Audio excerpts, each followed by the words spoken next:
ದೇವರ ಮಕ್ಕಳಾಗುವಂತೆ ನಿಮ್ಮ ಆತ್ಮಗಳನ್ನು ದೇವರ ವಾಕ್ಯದಲ್ಲಿ ಬಲಪಡಿಸುವ ಅನುದಿನದ ಧ್ಯಾನ ಆಗಸ್ಟ್ 9.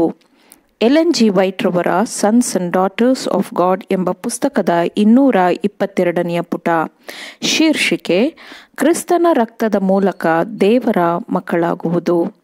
ಈ ದಿನದ ಸತ್ಯವೇದದ ವಾಕ್ಯ: ಹೀಗಿರುವಲ್ಲಿ ಸಹೋದರರೇ, ಯೇಸು ನಮಗೋಸ್ಕರ ಪ್ರತಿಷ್ಠಿಸಿದ ಜೀವವುಳ್ಳ ಹೊಸ ದಾರಿಯಲ್ಲಿ ಆತನ ರಕ್ತದ ಮೂಲಕ ಆತನ ಶರೀರವೆಂಬ ತೆರೆಯ ಮುಖಾಂತರ ದೇವರ ಸಮಕ್ಷಮದಲ್ಲಿ ಪ್ರವೇಶಿಸುವುದಕ್ಕೆ ನಮಗೆ ಧೈರ್ಯ ಉಂಟಾಯಿತು.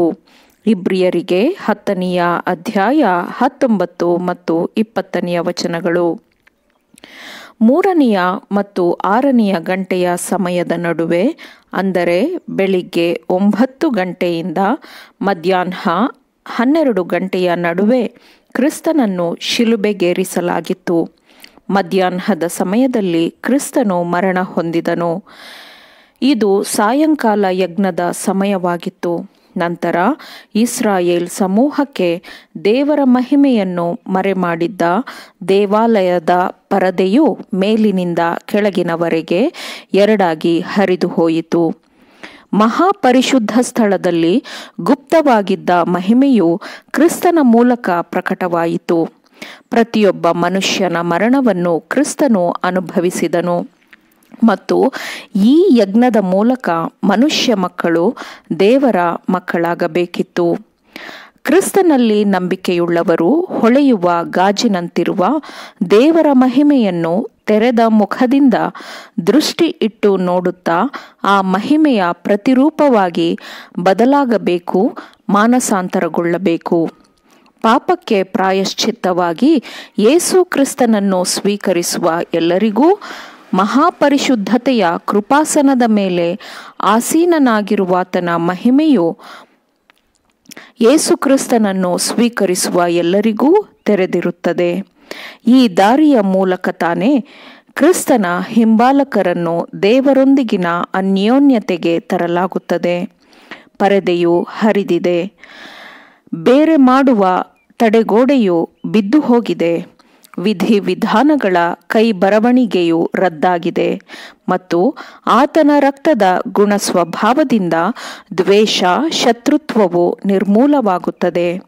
ಕ್ರಿಸ್ತನ ಶಿಲುಬೆಯ ಸರಳವಾದ ಚರಿತ್ರೆ: ಈ ಲೋಕಕ್ಕಾಗಿ ಆತನು ಅವಮಾನ ಸಹಿಸಿ ಸಾಯುವುದು, ಆತನ ಪುನರುತ್ಥಾನ ಮತ್ತು ಪರಲೋಕಕ್ಕೆ ಆತನು ಏರಿ ಹೋಗುವುದು, ಪಾಪಿಯ ಪರವಾಗಿ ತಂದೆಯ ಮುಂದೆ ಅವನ ಮಧ್ಯಸ್ಥಿಕೆ, ಇವೆಲ್ಲವೂ ಕಠಿಣವಾದ ಮತ್ತು ಪಾಪಪೂರ್ಣ ಹೃದಯವನ್ನು ಸೋಲಿಸಿ ನಿಗ್ರಹಿಸಿ ಪಾಪಿಯನ್ನು ಪ್ರಾಯಶ್ಚಿತ್ತಕ್ಕೆ, ಪಶ್ಚಾತ್ತಾಪಕ್ಕೆ ಕರೆತರುತ್ತದೆ.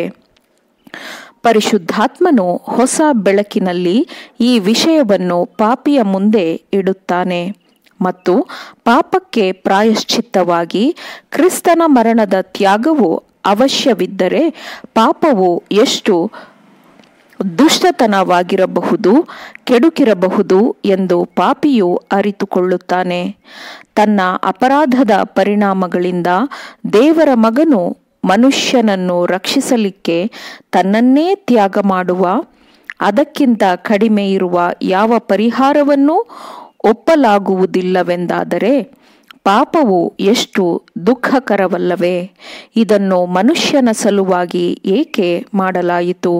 ಯಾಕೆಂದರೆ ದೇವರು ಮನುಷ್ಯನನ್ನು ಪ್ರೀತಿಸಿದನು, ಅವರಲ್ಲಿ ಯಾರೂ ನಾಶವಾಗಬಾರದು ಎಂದು, ಎಲ್ಲರೂ ಪಶ್ಚಾತ್ತಾಪಪಟ್ಟು ಸ್ವಂತ ರಕ್ಷಕನು ಎಂದು ಕ್ರಿಸ್ತನಲ್ಲಿ ನಂಬಿಕೆಯಿಟ್ಟು ನಿತ್ಯ ಜೀವವನ್ನು ಹೊಂದಲಿ ಎಂದು ದೇವರು ಬಯಸಿದನು. ಆಮೇನ್. ದೇವರ ವಾಕ್ಯಗಳನ್ನು ಶ್ರದ್ಧೆಯಿಂದ ಆಲಿಸುವವರು, ಪಾಲಿಸುವವರು ಆಗಬೇಕೆಂದು ನಿಮ್ಮನ್ನು ಉತ್ತೇಜಿಸುತ್ತೇನೆ. ಪರಿಶುದ್ಧಾತ್ಮನ ಸಹಾಯದಿಂದ ಆಲಿಸಿದ ನಿಮ್ಮೆಲ್ಲರಿಗೂ ಧನ್ಯವಾದಗಳು. ಮತ್ತೆ ದೈನಂದಿನ ಧ್ಯಾನಕ್ಕಾಗಿ ನಾಳೆ ಸಂಧಿಸೋಣ. ಆಮೇನ್.